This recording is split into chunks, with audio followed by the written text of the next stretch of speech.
Hello, c'est HR, votre chroniqueur. Alors, si vous aimez les films mélangeant plusieurs styles, samouraï, western et anticipation, j'ai le film pour vous. Oui, c'est assez bizarre comme présentation, mais j'ai découvert un film totalement ovni dans le paysage cinématographique. Il a pour titre The Warrior's Way. Un film totalement à part. Naturellement, il faut que je vous en parle. Mais avant cela, n'oubliez pas, si vous n'êtes pas abonné, pensez à le faire, pensez à la petite cloche pour les notifs, et surtout pensez à me mettre en commentaire, tout simplement, si vous connaissez un film comme celui-ci, OVNI, totalement insolite par rapport au paysage cinématographique, et que vous avez envie tout simplement que je vous en parle. Let's go! Alors tout d'abord, naturellement, fiche cinétique de ce film. Donc ce film a le titre The Warrior's Way, il est sorti en 2010, il a une durée de 100 minutes, et il est réalisé par Sgimoli.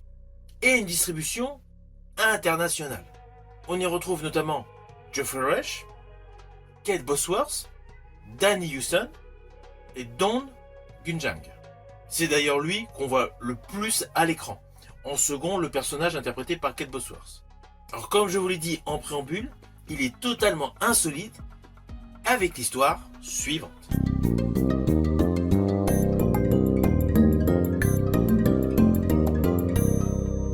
Alors l'action de ce film se déroule au 19e siècle en Asie. Nous découvrons le personnage Yang, interprété par Yang Dong-gun, qui est un tueur. Il a pour mission de tuer tous les membres d'un clan ennemi. Il effectue sa mission jusqu'au dernier membre, un bébé. Naturellement, il refuse et du coup, il prend la fuite et part dans l'ouest américain. Là, il s'installe dans une petite ville, mais naturellement, cette petite ville n'est pas tranquille. Et dans le même temps, son ancien chef, son ancien mentor, avec des guerriers, arrive également aux États-Unis. Alors ne vous inquiétez pas, je n'irai pas plus loin sur les lignes scénaristiques de ce film, mais voilà, c'est le point de départ. Alors niveau scénario, je vous le dis tout de suite, le personnage principal, pendant presque la totalité du film, ne parle pas. Parce que justement, voilà, il est extrêmement discret. Il y a un contraste avec son côté de guerrier et de son côté protecteur avec l'enfant. Sur le fond, on pourrait se dire, on a déjà vu ça pléthore de fois au cinéma. Mais là où c'est différent, c'est qu'il y a un réel mélange de cultures. Il y a l'ambiance Wuxia, l'ambiance Asie, et de l'autre côté, il y a le côté cow-boy, Far West, et une femme autoritaire qui ne se laisse pas faire. Voilà. Donc c'est un vrai mélange de styles. Donc c'est vraiment un film d'action qui baigne dans l'aventure, mais avec un effet visuel extrêmement surprenant. La qualité d'image, la colorimétrie confère à ce film un côté innovant. Car outre le fait du côté action qui est parfaitement assumé, du côté western et du côté wuxia, il y a le côté fantasy.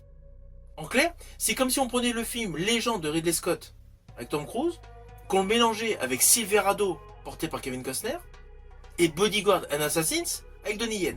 Vous mélangez ces trois films, vous obtenez ce film, The Warrior Way. Alors oui, je vous le dis tout de suite, ce film n'est quand même pas un chef-d'œuvre du cinéma. Mais le concept de base est original. C'est un vrai mélange de style, avec une qualité photo et un rendu d'image innovant et plutôt pas mal. Si vous avez aimé le grain de jadis du film 300, il y a un petit côté aussi qui se rapproche avec ça. Du coup, ce n'est pas un film à proprement parler à voir absolument pour sa qualité scénaristique. L'histoire est assez basique et le final tend vers une suite qui n'a jamais vu le jour. Mais tout le côté visuel en fait une curiosité. Ce film est totalement une curiosité, car au milieu des colts, vous allez avoir des combattants wuxia qui vont surgir du sol et sortir leur katana. Voilà, c'est extrêmement étonnant. Ce mélange de styles est selon moi l'attrait principal de ce film. En plus, Kate Bosworth a un rôle totalement inhabituel par rapport à sa filmographie.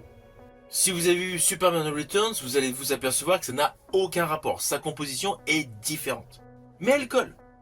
Son tempérament, voilà, femme moderne, à l'époque Far West, colle parfaitement. Mais cela n'empêche pas que selon moi, l'atout principal de ce film est le rendu sur pellicule. Alors oui, maintenant tout est tourné en numérique. Voilà, mais le rendu visuel est plutôt une bonne surprise.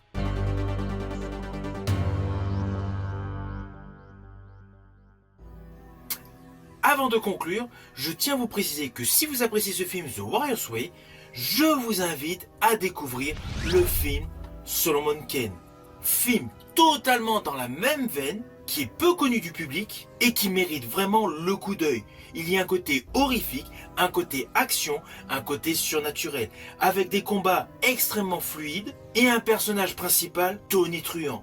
J'en dis pas plus, car je vous ferai prochainement une review sur ce film. Donc si vous appréciez The Warrior's Way, je vous invite à découvrir Solomon Kane.